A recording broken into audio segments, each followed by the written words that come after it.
જય શ્રી કૃષ્ણ દર્શક મિત્રો, આપનું સ્વાગત છે અમારી યુટ્યુબ ચેનલ મયુરભાઈ પી શાસ્ત્રી ઓફિશિયલની અંદર. આપણે અગાઉ શ્રીમદ ભગવદ્ ગીતાનો 12મો અધ્યાય શ્રવણ કર્યો. હવે શ્રીમદ ભગવદ્ ગીતાનો 13મો અધ્યાય પણ શ્રવણ કરીએ. ઓમ શ્રી પરમાત્મને નમઃ. શ્રીમદ ભગવદ્ ગીતા ત્રયોદશ અધ્યાય ક્ષેત્ર ક્ષેત્રજ્ઞ વિભાગ યોગ. શ્રી ભગવાન ઉવાચ.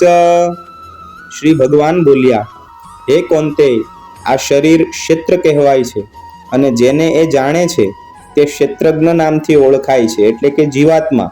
આવું આ બંનેના તત્વને જાણનારા જ્ઞાનીજનોએ કહ્યું છે કે હે ભારત, બધા ક્ષેત્રોમાં ક્ષેત્રજ્ઞ પણ તું મને જ જાણ, અને ક્ષેત્ર અર્થાત વિકાર સહિતની પ્રકૃતિ તથા ક્ષેત્રજ્ઞ અર્થાત પુરુષના વિષયનું જે તત્વ સહિત જ્ઞાન છે એ જ ખરું જ્ઞાન છે, એવો મારો મત છે. એ ક્ષેત્ર જે સ્વરૂપનું, જે સ્વભાવ ધરાવનારું તથા જે વિકારોથી યુક્ત છે અને જે કારણથી એ ઉદ્ભવ્યું છે, તથા એ ક્ષેત્રજ્ઞ પણ જે સ્વરૂપનો અને જે પ્રભાવ ધરાવનારો છે, એ સગળો તું ટૂંકમાં મારી પાસેથી સાંભળ. ક્ષેત્ર અને ક્ષેત્રજ્ઞનું આ તત્વ ઋષિઓ દ્વારા અનેક પ્રકારે કહેવાયું છે. વિવિધ વેદ મંત્રો દ્વારા પણ વિભાગપૂર્વક કહેવામાં આવ્યું છે. તેમજ સારી રીતે નિશ્ચિત કરેલા યુક્તિપૂર્વકના બ્રહ્મસૂત્રના પદો દ્વારા પણ કહેવામાં આવ્યું છે. 5 મહાભૂત, અહંકાર, બુદ્ધિ અને એ જ રીતે મૂળ પ્રકૃતિ પણ, તેમજ 10 ઇન્દ્રિયો, 1 મન અને ઇન્દ્રિયોના 5 વિષયો, શબ્દ, સ્પર્શ, રૂપ, રસ અને ગંધ, ઈચ્છા, દ્વેષ, સુખ, દુઃખ, સ્થૂળ શરીર, ચેતના અને ધૃતિ, આટલા વિકારો સહિતનું આ ક્ષેત્ર ટૂંકમાં કહેવાયું છે. પોતાને શ્રેષ્ઠ માનવા રૂપી અભિમાનનો અભાવ હોવા, દંભાચરણનો અભાવ હોવો, કોઈ પણ પ્રાણીને કોઈ પણ પ્રકારે કષ્ટ ન આપવું, ક્ષમાભાવ, મન, વાણી આદિમાં રુજુભાવ જોવો, શ્રદ્ધા ભક્તિ સાથે ગુરુજનોની સેવા, બાહ્ય તેમજ આંતરિક શુદ્ધિ હોવી, અંતઃકરણની સ્થિરતા હોવી, મન ઇન્દ્રિયો સહિત શરીરનો વિગ્રહ, આ લોક અને પરલોકના સર્વ ભોગોમાં આસક્તિ ન હોવી અને અહંકારનો પણ અભાવ હોવો, જન્મ, મૃત્યુ, જરા અને રોગ આદિમાં દુઃખો અને દોષોને વારંવાર જોવા, પુત્ર, સ્ત્રી, ઘર અને ધન આદિમાં આસક્તિનો તેમજ મમતાનો અભાવ તથા પ્રિય અને અપ્રિયની પ્રાપ્તિ થતા સદાય ચિત્તનું સમ રહેવું, મુજ પરમેશ્વરમાં અન્ય યોગનો આશરો લઈને અભ્યવિચારીની ભક્તિ હોવી તથા એકાંત અને શુદ્ધ સ્થાનમાં રહેવાનો સ્વભાવ હોવો અને વિષયાસક્ત માણસોના સમુદાયમાં પ્રીતિ ન હોવી, અધ્યાત્મ જ્ઞાનમાં નિત્ય સ્થિત રહેવું અને તત્વજ્ઞાન વડે જેનું પ્રતિપાદન કરવામાં આવ્યું છે એ પરમાત્માને જોતા રહેવું, આ બધું જ્ઞાન છે. અને જે આ બધાથી અવળું છે એ અજ્ઞાન કહેવાયું છે. જે જાણવા યોગ્ય તત્વ છે તથા જેને જાણીને માણસ પરમાનંદને પ્રાપ્ત થાય છે એને સમ્યક રીતે કહું છું. પ્રકૃતિ અને જીવાત્મા એ બે અનાદિઓનો સ્વામી પરમ બ્રહ્મ નથી સત કહેવાતો કે નથી અસત. એ સર્વ તરફ હાથ પગ ધરાવનાર, સર્વ તરફ આંખ મસ્તક અને મુખ ધરાવનાર અને સર્વ તરફ કાન ધરાવનાર છે, કેમ કે સંસારમાં એ સૌનો વ્યાપીને સ્થિત છે. એ સઘળી ઇન્દ્રિયોના વિષયોને જાણનારો છે, છતાં વાસ્તવમાં સઘળી ઇન્દ્રિયો વિનાનો છે તથા આસક્તિ વિનાનો હોવા છતાં પણ સર્વનું ધારણ પોષણ કરનારો અને નિર્ગુણ હોવા છતાં પણ ગુણોને ભોગવનારો છે. એ ચરાચર સર્વભૂતોની અંદર બહાર પૂર્ણ રૂપે વ્યાપેલો છે, તેમજ ચર અચર રૂપે પણ એ જ છે અને એ સૂક્ષ્મ હોવાને લીધે જાણી શકાતો નથી તથા એકદમ પાસે તેમજ ઘણો દૂર પણ રહેલો એ જ છે. એ પરમાત્મા અવિભાજિત એક રૂપે રહેલા આકાશની જેમ પરિપૂર્ણ હોવા છતાં પણ ચરાચર બધા ભૂતોમાં જાણે એક રૂપ થઈ ગયો હોય એમ વિભાજિત હોય એમ સ્થિત જણાય છે. તથા એ જાણવા યોગ્ય પરમાત્મા વિષ્ણુ રૂપે ભૂતોનું ધારણ પોષણ કરનારો, રુદ્ર રૂપે સંહાર કરનારો તેમજ બ્રહ્મા રૂપે સર્વને ઉત્પન્ન કરનારો છે.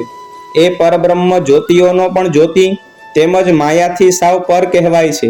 એ પરમાત્મા બોધ સ્વરૂપ જાણવા યોગ્ય તેમજ તત્વજ્ઞાનથી પામવા યોગ્ય છે અને સૌના હૃદયમાં વિશેષ રૂપે રહેલો છે. આ પ્રમાણે ક્ષેત્ર, જ્ઞાન તેમજ જાણવા યોગ્ય પરમાત્માનું સ્વરૂપ ટૂંકમાં કહ્યું. મારો ભક્ત એને તત્વથી જાણીને મારા સ્વરૂપને પામે છે. મૂળ પ્રકૃતિ અને પુરુષ એ બેયને તું અનાદિ જાણ, અને રોગ, દ્વેષ આદિ વિકારોને તથા ત્રિગુણાત્મક બધાય પદાર્થોને પણ પ્રકૃતિથી ઉદ્ભવેલા જાણ. કાર્યો અને કરણોને ઉત્પન્ન કરવામાં પ્રકૃતિ કારણ કહેવાય છે, અને સુખ દુઃખોનો અનુભવ થવામાં જીવાત્મા કારણ કહેવાય છે. પ્રકૃતિમાં રહીને જ પુરુષ પ્રકૃતિમાંથી જન્મેલા ત્રિગુણાત્મક પદાર્થોને અનુભવે છે, અને આ ગુણોનો સંગ જ આ જીવાત્માના સારી નરસી યોનિઓમાં જન્મ થવામાં કારણ બને છે. આ દેહમાં રહેલો હોવા છતાં આ જીવાત્મા વાસ્તવમાં પરમાત્મા જ છે. એ જ સાક્ષી હોવાને લીધે, ઉપદ્રષ્ટા અને ખરી સંપત્તિ આપનારો હોવાને લીધે, અનુમંતા, સૌનું ધારણ પોષણ કરનારનો હોવાને લીધે, ભરતા, જીવરૂપે ભોગતા, બ્રહ્મા આદિનો પણ સ્વામી હોવાને લીધે મહેશ્વર, અને શુદ્ધ સચ્ચિદાનંદ ઘન હોવાથી પરમાત્મા એમ કહેવાયો છે.